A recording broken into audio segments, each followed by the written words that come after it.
Assalamualaikum. Boleh bëggee am sama vidéo da nga abonné fii si Mamour Gueye Talib day dox si actualité ak doo leen ñaax kase kase Talib salaamaaleykum.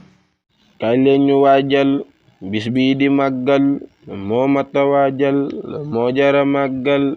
kaay leen ñu waajal bis bii di màggal moo mata waajal moo jara màggal. bu weer bi teeroo na ñépp booloo farlu ta delloo sëriñ bi njukkal. màggal gi moo tax ñu mucc, moo tax xéewali, moo tax ku ne di màggal. bamba demoon géej ba jaari ndar géej dellu si mooy géej waral ñu màggal. màggalu tuuba jar na su booba ñu ànd tuuba te di koy màggal. nen bale kër yi te génn néeg te wàcc lal yi jox gani màggal. ku fi ñëw kon ber na ko moo gën cey ku ci sàggan doo mësa màggal. nen wàcce kaamil te bokku ñaanal sëriñ bi sellal fas-fasi màggal.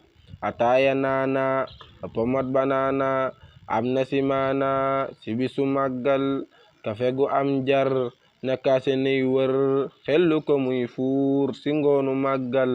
palaat bu tàlli na caaf la jolli na xolli belli si bisu màggal. na reeri doy lool ganaari neex lool at meew mu far lool si guddi màggal. li jar na miiraas sa bopp nax paas dem duggi gaaraas fa seena màggal.